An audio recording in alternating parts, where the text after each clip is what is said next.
जिनको आप कैमरा पे देख पा रहे हैं, ये कुछ दिन पहले तक पिनेलोपी सारा थी, अब ये श्रीमती पिनेलोपी खन्ना है। फिर मैं इनके पीछे 2-3 दिन पड़ा, विवाह हो गया वैदिक रीति रिवाज से। पिताजी भी मेरे को बोलते हैं कि आपको एकदम देवी स्वरूप पत्नी मिली है। Every time in India feels like a different country.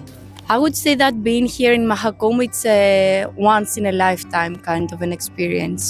I would say in a way it's very intense sometimes and very peaceful at the same time. I would say that every day here feels in a way different. Time runs in a different way here in Mahakumbh. And ये लोग महाकुंभ में मिले और शादी कर ली।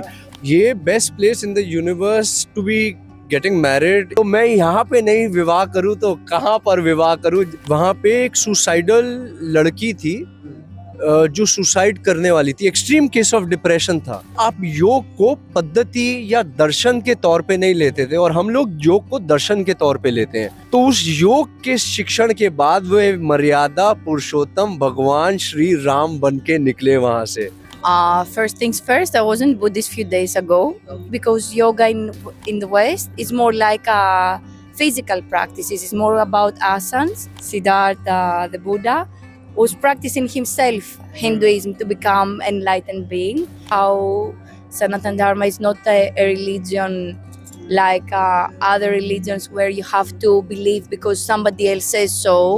यथा ब्रह्मांडे तथा पिंडे, हम शिव भक्त है ना। जिसने एक बारी महाकाल केदारनाथ की उपासना कर ली और जो दिल में ठान लिया, उसके लिए क्या असंभव है।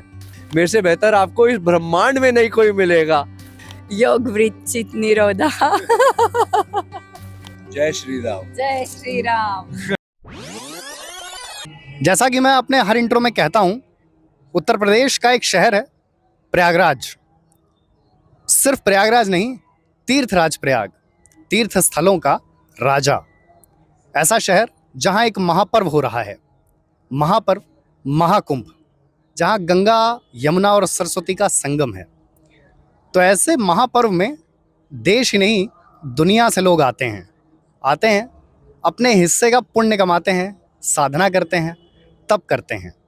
तो ऐसे ही एक दंपति हमारे बीच में है, उनसे बात करते हैं और जानते हैं कि उनकी ये आध्यात्मिक, धार्मिक और जो ये जीवन की यात्रा है वो कैसे शुरू हुई और उनका अनुभव महाकुंभ का।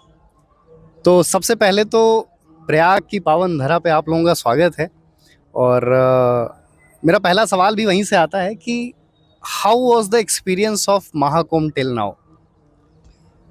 देखिए, महाकुंभ का एक्सपीरियंस तो अपने आप में अद्भुत भी है और दिव्य भी है। अगर आप किसी की आध्यात्मिक जर्नी देखेंगे तो वो एक फ्लैट लाइन नहीं रहती है ना। उसमें काफ़ी बढ़ाव आते हैं, काफ़ी उतराव भी आते हैं, काफ़ी ऊंच भी होती है और ये जीवन से बड़ी सिमिलर है।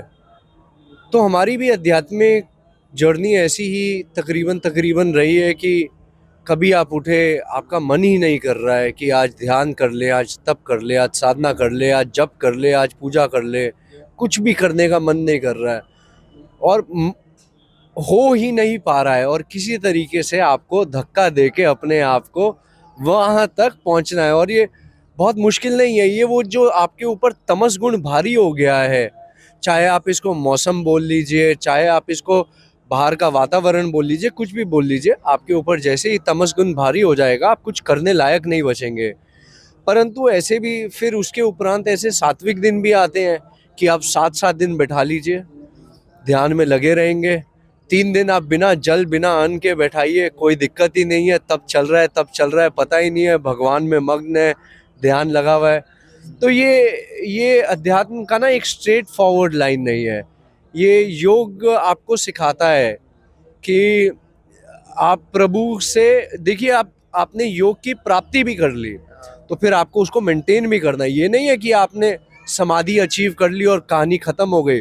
उसके बाद उस समाधि के भाव को आपको लेकर अपने साथ अपनी पूरे जीवन चलना पड़ेगा, वरना वहाँ से आप नीचे गिर सकते हैं।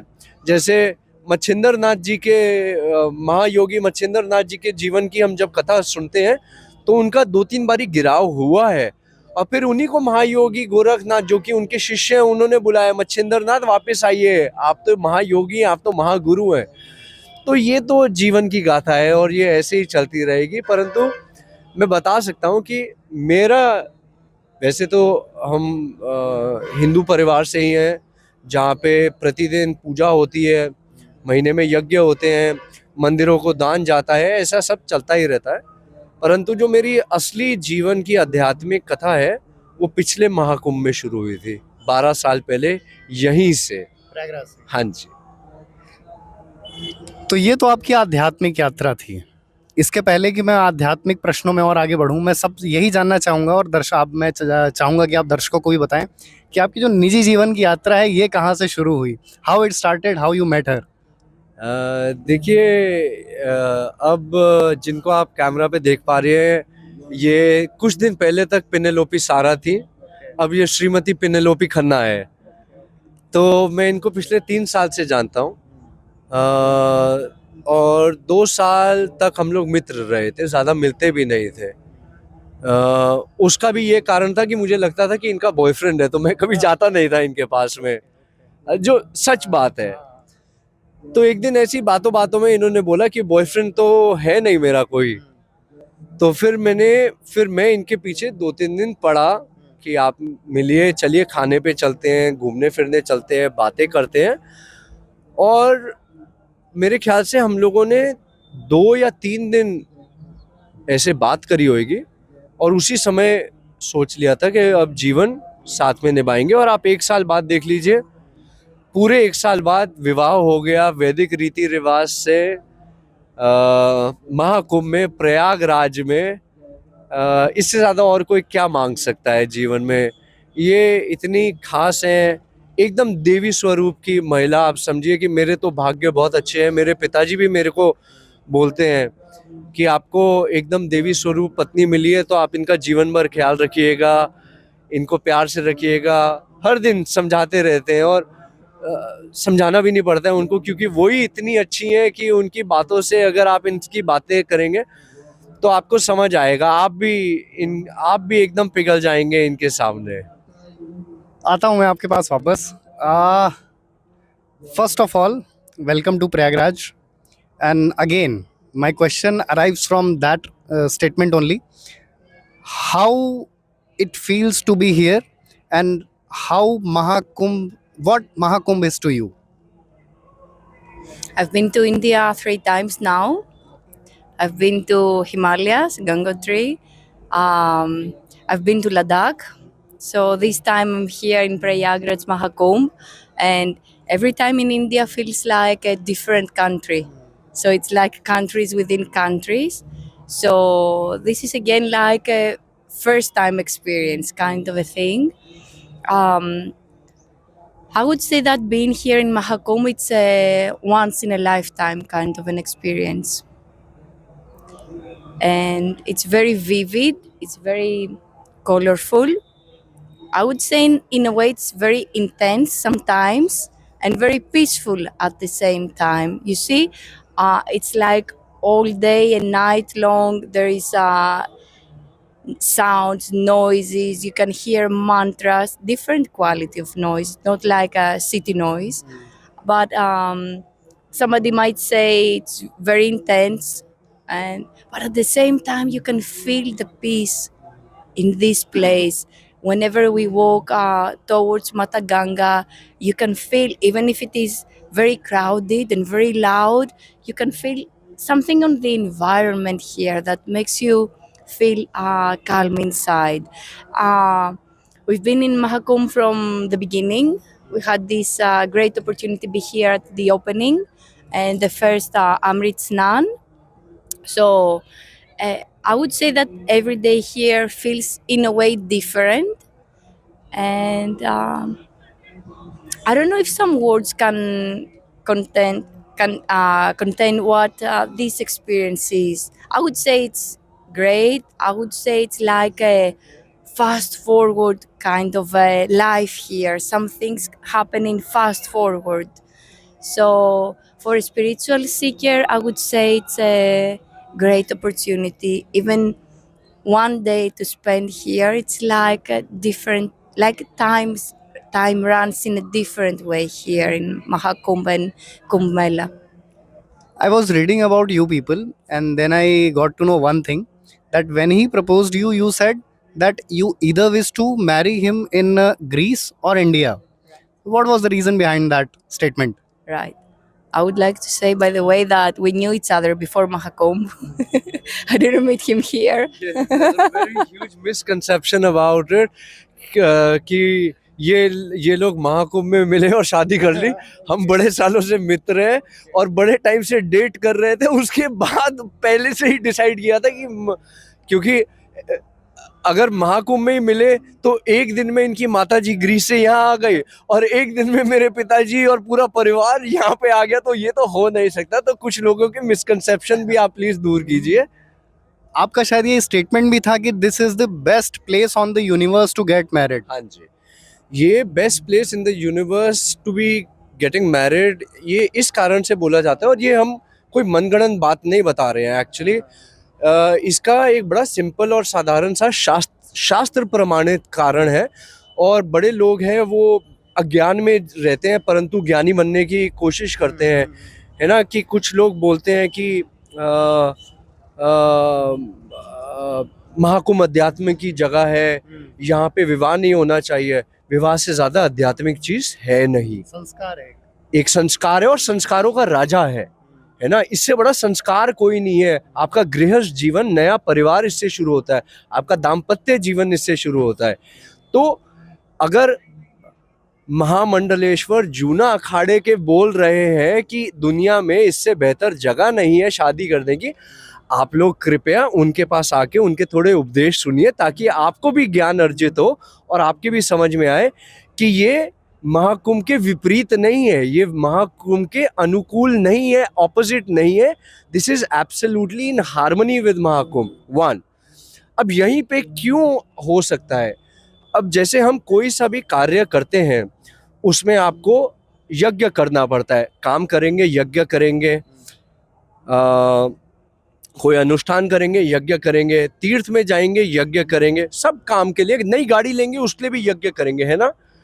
जब आपके बाकी सारे के सारे तीर्थ, समस्त देवी देवता प्रयागराज में उपस्थित हैं, तो अगर आप और कहीं पे विवाह करते हैं वो विवाह मान्य ही नहीं है. सिर्फ यहीं पे अभी सारे कार्य मान्य है. चाहे वो विवाह होए, मुंडन होए, गाड़ी खरीदना होए, घर का नया काम करना होए, किसी भी चीज का यज्ञ आप अपने पास में करते हैं वो मान्य नहीं है. क्योंकि सभी देवी देवता और सभी तीर्थ अपने राजा प्रयाग के पास आके यहीं पर बैठे हुए हैं और 1 महीने उपरांत वो सब वापस जाएंगे. तो मैं यहाँ पे नहीं विवाह करूँ तो कहाँ पर विवाह करूँ? जहाँ पे देवी देवता मेरे को अपना आशीर्वाद ही ना दे, मैं वहाँ पे विवाह करके क्या करूँगा? ये तो आपके धर्म का एक पक्ष था. एक और पक्ष है आपका जो योग का जीवन है. मैं पढ़ भी रहा था कि लेवल 7.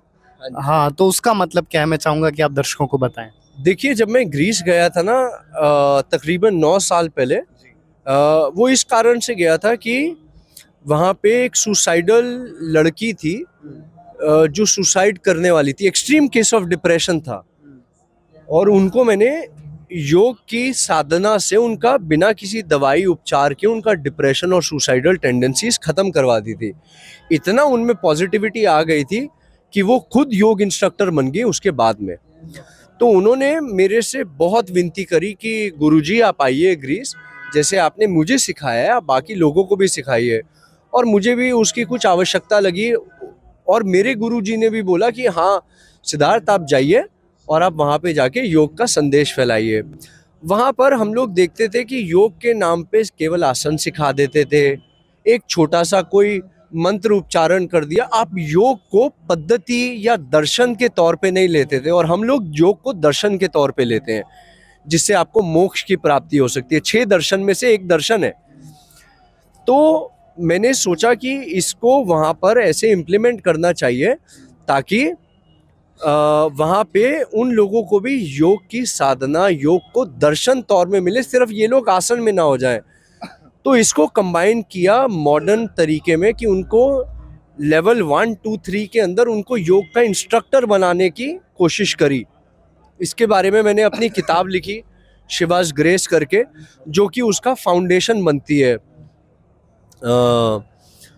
ये तकरीबन तकरीबन कुछ 2.5 से 3 साल की प्रक्रिया रहती है, जिसमें पहले आप एज अ स्टूडेंट होते हो, फिर आप उसके एकेडमिक्स में जाते हो, और फिर आप उसको 1 साल तक प्रैक्टिस करते हो। इससे आप योग इंस्ट्रक्टर बन जाते हैं। उसके बाद अगले 2 कदम में, लेवल 4 और 5 में, हम उनको योग आचार्य बनाते हैं, जहाँ पे उनको श्रीमद् भागवत गीता, हठ योग प्रादीपिका, महर्षि पतंजलि योग सूत्र, जो मैंने ध्यान करके उसका निष्कर्ष निकाला है, वो मैं उनको सिखाता हूँ। डायरेक्टली नहीं सिखाते एज इट इज। इसके बाद उनको पेपर्स लिखने होते हैं, थीसिस लिखने होते हैं टॉपिक्स के ऊपर में। फिर वो योग आचार्य बन जाते हैं लेवल 5 में। लेवल 6 में फिर जब वो घुसते हैं, इस बात को तकरीबन तकरीबन कुछ 4-5 साल बीत चुके होते हैं। लेवल 6 में उनको गुरु गीता सिखाते हैं, जो कि महादेव और महादेवी का डायलॉग है स्कंद पुराण से। उसको रहस्यों का रहस्य समझाया गया है पुराणों में। उनको योग वशिष्ठ सुनाते हैं, जो कि महर्षि वशिष्ठ ने मर्यादा पुरुषोत्तम भगवान श्री राम को सिखाया। तो जब तक वे महर्षि वशिष्ठ के पास नहीं गए थे, वे कुमार राम थे। परंतु जब वे कुमार राम महर्षि वशिष्ठ के पास अपनी योग की साधना करने पहुंचे और उनका गुरुकुल में एंट्रेंस हुई, तो उस योग के शिक्षण के बाद वे मर्यादा पुरुषोत्तम भगवान श्री राम बन के निकले वहाँ से। तो वह बहुत ज़रूरी है। कुछ कश्मीर शैविज़म भी सिखाते हैं उसके अंदर में, और ऐसे 2-3 और पाठ्यक्रम है। मंत्रों में बड़ा डिटेल में फिर उस लेवल में घुसा देते हैं। फिर उसके बाद में ये है लेवल 6 का कार्यक्रम, जिसमें तकरीबन तकरीबन कुछ 3 साल लग जाते हैं। तो अभी तक हो गए कुछ 7 साल। फिर उसके बाद में जो जो मैंने आपके साथ किया है, आपको वो और किसी के साथ मेरी गाइडेंस में करना पड़ता है। ये है लेवल 7 कंप्लीट करके फिर हम आपको योग गुरु की उपाधि देते हैं। और इसको तकरीबन तकरीबन फास्ट फॉरवर्ड में 9 साल लगते हैं और धीमे में 12 साल लग जाते हैं, Mahakumbh to Mahakumbh. I'll be back to you again. You were Buddhist few days back, and now you are into Sanatan. I would, and people would definitely want to know that what made you follow this path, and what was the basic, what was the fundamental difference in between following that religion and following this religion? Okay. First things first, I wasn't Buddhist few days ago. Okay. I'm practicing Sanatan Dharma. I have my personal practice. I'm reading Ramayana to Bhagwan Ram and Mata Sita every morning back in Greece for the last year. And it was about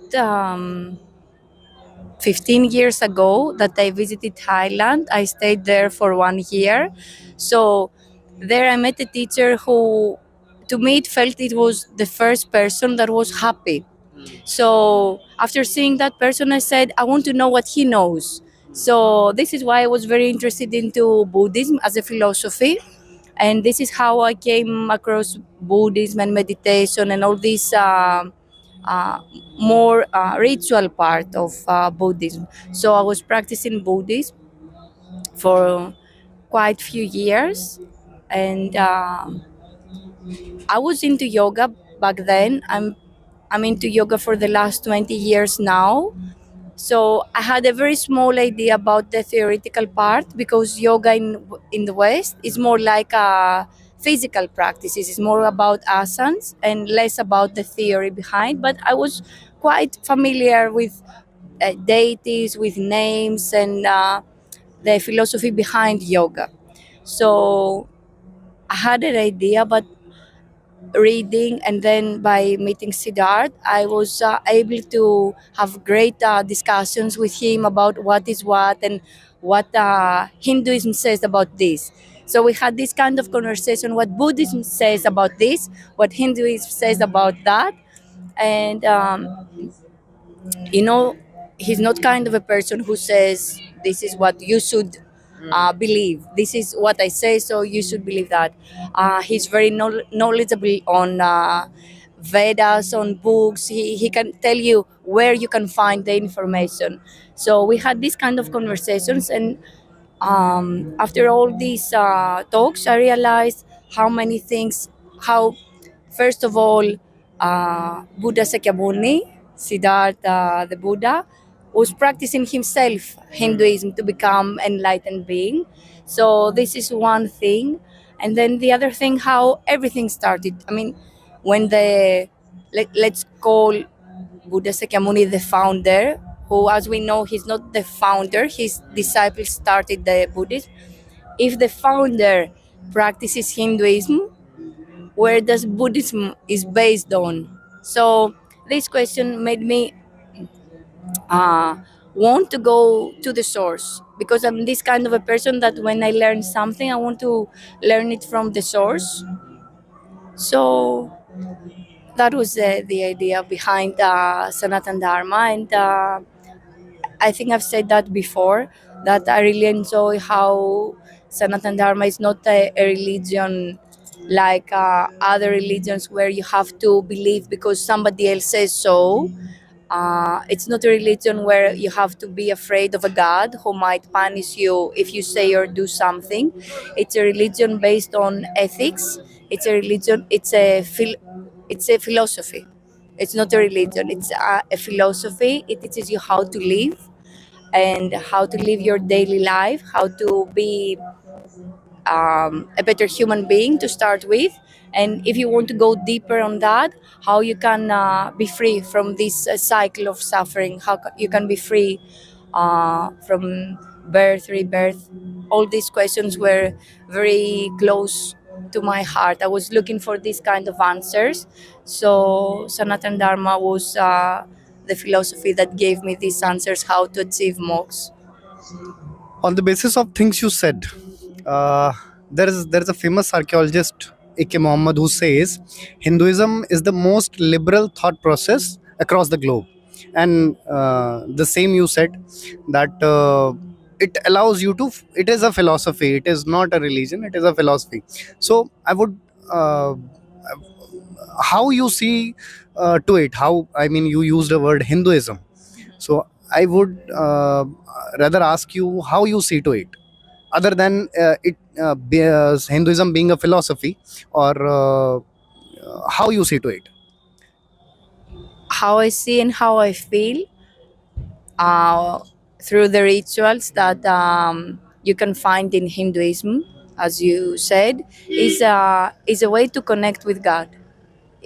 So this is my experience. This is how I feel, that apart from the theoretical part that gives you answers based on books, based on ancient knowledge that yogis had, and that's on the same level, on the same path with science. Also, you see that there is no contradictions with Hinduism in many things. Science and Sanatan Dharma walk hand to hand.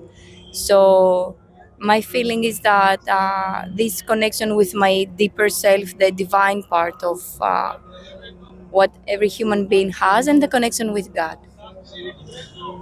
तो ये मेरे आखिरी एक दो सवाल और हैं कि ये जो कल्चरल मिक्स है, कैसे इससे डील करते हैं? नहीं, देखिए, इससे डील करना बड़ी बात नहीं है। अगर आप अगर आप को पता है आप कौन है, आप जीवन से क्या चाहते हैं, आपका लक्ष्य आपको पता है, और उससे महत्वपूर्ण आपको पता है आप कौन है, सामने क्या हो रहा है फर्क ही नहीं पड़ता है। अब देखिए, भगवान राम को पता है कि उनको धर्म की स्थापना करनी है। सामने वाला उनको कितना भी मोह दे, कितना भी लालच दे, वो थोड़ी ना अपने पद से हटेंगे। ये योग आपको सिखाता है कि जो दिव्यता है वह आपके अंदर है। आपकी जो दिव्य ज्योति प्रकाश जिसको हम कहते हैं, जिसको कोई आत्मा कह देता है, कोई परम आत्मा कह देता है, कोई पुरुष कह देता है, ये सब आपके भीतर ही है। तभी योग की जो जर्नी है वो बाहर की नहीं है, वो अंदर की है। सारी की सारी योग की जर्नी बहुत अंदर की है और बहुत इंडिविजुअल जर्नी है योग की। ग्रुप एक्टिविटी नहीं है योग की एक्चुअली। अगर आप देखें तो तभी आप देखेंगे तो जितने हमारे महर्षि, ऋषिकाएं, योगी, मुनि, ये लोग सारे हिमालय अकेले क्यों जाते थे? ताकि बाहर की वृत्तियों से इनको जितना जल्दी छुटकारा मिले। क्योंकि बाहर की वृत्तियां तो देखिए, ये ग्रीस की बात नहीं है। हम महाकुंभ में बैठे हैं, सब जगह स्पीकर बज रहा है, वृत्ति है। कहीं धूप जल रही है, कहीं अगरबत्ती जल रही है, कहीं पे खाना का स्मेल आ रही है, वृत्ति है। कहीं से ठंडी हवा आ रही है, कहीं से हवन की हवा आ रही है, वृत्ति है। आपके साथ कल क्या हुआ था महाकुंभ में और आप सोच रहे हो कल क्या होएगा महाकुंभ में, वृत्ति है। तो ये बात ग्रीस की नहीं है, ये आप अपने अंदर में कॉन्फिडेंट हो, सुरक्षित हो। योग की कहानी आपकी है। योग की कहानी आप पहले जैसे बोलते ना, यथा ब्रह्मांडे तथा पिंडे, है ना। तो जैसा ब्रह्मांड में है वो सब इसी मानव शरीर में है और उस ब्रह्मांड को आपको अपने शरीर में एक्सप्लोर करना है। अब जब मुझे अपने शरीर के अंदर पूरे ब्रह्मांड को एक्सप्लोर करना है, सामने वाला क्या कह रहा है, मेरे पास उसके लिए टाइम ही नहीं है, एनर्जी नहीं है। आप क्या बोल रहे हो, मैं तो 5 मिनट में भूल के वापस ध्यान में मग्न हो जाऊंगा, भूल जाऊंगा मैं। आप उस संस्कार को कैरी करके दिन भर परेशान होते रहो, मैं तो अपना ध्यान में लग जाऊंगा कुछ समय के बाद में। तो बहुत सालों की ट्रेनिंग भी है ये। और देखिए, ठीक लोग हैं, बुरे नहीं है। अच्छे बुरे लोग सब जगह होते हैं। ग्रीस में मुझे कई लोग मिले जिनकी वजह से मेरा जीवन में बहुत सुख आया। उन्होंने मेरी लाइफ बहुत कंफर्टेबल बनाई। कुछ लोग ऐसे मिले जिन्होंने धोखाधड़ी भी करी, बट ये तो मेरे साथ भारत में भी हो सकता है, कहीं भी हो सकता है। कहीं भी हो सकता है ना। परंतु अगर अच्छी जगह नहीं होती तो मैं 9 साल रुकता भी नहीं, तो ये बात भी है। परंतु भारत तो भारत है, क्योंकि हमारी संस्कृति है, दुनिया का सबसे ओल्डेस्ट कल्चर है, which is still alive. Your only window to the ancient world, as I like to call it. जब हमारे जो 10,000 साल पहले पूर्वज करते थे, हम आज भी वही करते हैं। ये दुनिया में आपको और कहीं देखने को नहीं मिलता है। जैसे योगी ऋषि मुनि गंगोत्री क्षेत्र में 15,000 साल पहले रहते थे, आज भी वहीं पे रहते हैं, वैसे ही रहते हैं। तो ये अद्भुतता तो देखिए भारत की कभी कभार मिस होती है। परंतु ग्रीक लोग भी काफ़ी अच्छे लोग हैं, है ना। उनमें मेरे को पोटेंशियल लगता है कि आगे चल के इस देश का maybe they can regain their old glory, maybe they have a good potential. I don't know whether they will live up to that potential or not, ये तो समय बताएगा, है ना। समय बड़ा बलवान भैया, तो ये तब देखेंगे। As you said, the Greek people are nice. I can see that. So, how was it? I mean, was it difficult to approach her? Was it or easy? I mean, how was it? देखिए, कठिन तो मेरे लिए कुछ भी नहीं है ना। हम शिव भक्त है ना। जिसने एक बारी महाकाल केदारनाथ की उपासना कर ली और जो दिल में ठान लिया, उसके लिए क्या असंभव है। पहली बात तो ये बात। परंतु देखिए, जब मैं इनसे बात करता था तो इनका बड़ा अच्छा स्वभाव है। चाहे उस समय पे हम दोस्त थे, पर ये मेरे को जो बात का क्वेश्चन का रिप्लाई करना होता था, क्योंकि उस टाइम पे तो हमारी फॉर्मल टॉक होती थी। How are you, so you are practicing Ayurveda, tell me more about it. So she would reply to me about all those formal things, right? Because I think she as a human being is a very well mannered, moral, ethical, जिसको हम हिंदी में बोलेंगे बड़ी धार्मिक है ना। धर्म के मार्ग पे चलना इनको बड़ा अच्छा लगता है। सत्य बोलो, है ना, अस्तेया में ध्यान रखो, शौच में बड़ा मानती है। तो जो हमारे योग के नियम, यम, सब जीवन शैली है, वो इन्होंने जीवन में उतारी हुई है। तो उसके बाद हाँ, मुझे भी पता है अपनी तरफ से एक लिमिट क्रॉस नहीं करनी है, और इनको भी पता है कि एक लिमिट है। परंतु जब हम लोगों की बात हुई तो मैंने इनको सीधा सीधा अपने दिल की बात बोली बिना घबराए, और इन्होंने भी बड़े पॉजिटिव तरीके में लिया। और इन्होंने बोला कि मेरे को 1 या 2 दिन का समय दीजिए, जिसमें मैंने इनको मजाक मजाक में बोला, मेरे से बेहतर आपको इस ब्रह्मांड में नहीं कोई मिलेगा। I just told him that when you told me that you want another 2 days to think about it, I said to you, forget on planet Earth, in the entire universe, you will not find somebody better than me. You know, I also went like that, and इनको लगा क्या पागल दिल्ली से ये कोई योगी आके टपक वपक वगैरह गया। Some crazy one. यस, परंतु देखिए, जो मैंने बात इनको बोली थी सत्य है। मैंने इनका जीवन में हाथ पकड़ा, रीति रिवाज से विवाह किया, तो जो मैंने इनको बात बोली थी, मैं अपनी बात पे सत्य खरा उतरा। विवाह से पहले इनसे मैंने पूछा था कि आप जीवन में मुझसे एक वो चीज़ मांगिए जो आपको पूरी दुनिया में कोई दे नहीं सकता है। तो हमारी बात हो रही थी कि कोई धन दे देगा, कोई वैभव दे देगा, कोई ऐश्वर्य दे देगा, आप मेरे को मोक्ष की प्राप्ति करवाइए। तो मैंने बोला मैं कुछ भी करके आपको मोक्ष की प्राप्ति करवाऊंगा। और उसी के उपरांत मैंने इनको फिर बोला कि महाकुंभ है, अमृत स्नान होएगा, उसमें मौनी अमावस्या में हमारे पुराण कहते हैं कि अगर आप सही समय पे लेंगे तो मोक्ष की प्राप्ति होएगी। और मैं आपको बताऊं कि वो उस दिन हम जीवन और मृत्यु का तांडव और महाभारत देख कर आए हैं, है ना। तो उस महाभारत से मैं इनको बोल रहा था कि अगर महाभारत का युद्ध रहा होएगा ना, तो वो यही रहा होएगा, क्योंकि उस अनफॉर्चुनेट भीड़ के अंदर में हम लोग भी 5 घंटे अपने जीवन और मृत्यु के बीच में कभी इधर कभी उधर अटक के आए। और उसके बाद मैं इनको स्नान के लिए लेकर गया, और मैंने बोला जो मैंने आपसे विवाह से पहले वादा किया था मैंने पूर्ण किया। On a concluding point, I would want you to give a message to people, especially devotees coming to Kumbh from now onwards, and especially to youth, through the lens of Hinduism, through the lens of Sanatan. And while concluding, I would request you to recite some shlok that is close to you.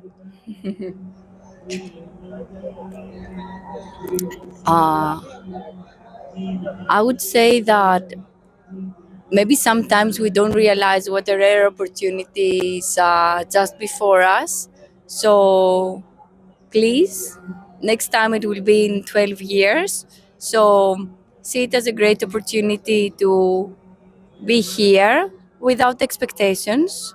It's nice to have a goal, what's something that you want in life. So it will be great if they know what they would like to have in a spiritual level or in a more practical daily kind of a thing level. But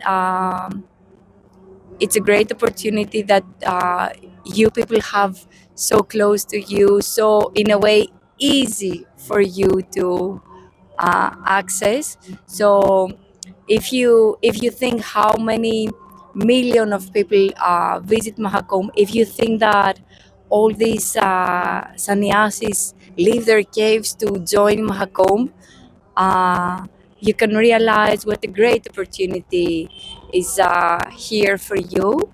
So please give it a chance. You can do many things in daily life. Now is the opportunity to see how to put it. Now it's an opportunity for to see this open door that universe made open for you. Let's put it like this. So I guess youth all over the world are looking for material things. They want to make a life, make their living, sustain their job, make maybe have a family, and everything is great. And if you have some guidance on your daily life, it's great to achieve all these things. But you always need this spiritual part to know how to behave. because you might know something that is right or wrong, but how to feel inside, how to share love, and how to behave in daily life. I think that this divine connection and this Sanatan Dharma can teach you how to behave on that level. So don't think that this is something different. I would say that for a human being to be balanced and be happy, we need both. So please consider to give it a try. Some shlok which is close to you, if you remember. One that he kept telling me, Yog Vrit Chit Nirodha. So these were two people, two sweet, two knowledgeable, two religious, spiritual people. And it was a lovely conversation. It was a magnificent opportunity to speak to them. और सामान्य तौर पर हम अंग्रेजी में बात नहीं करते, हिंदी में करते हैं, लेकिन ये खुशकिस्मती है कि जब मेहमान हमारी धरती पर आते हैं तब भाषा कोई बैरियर नहीं रह जाता। तो हम उम्मीद करते हैं कि इनके हिस्से की जो धार्मिक यात्रा है वो सफलतापूर्वक संपन्न हो और इस तरह के मेहमान तीर्थराज प्रयाग में आते रहें, इसी आशा के साथ, इसी अभिलाषा के साथ कि सब कुछ सुंदर और मंगल हो। धन्यवाद। जय Shri Ram. Jai Shri Ram.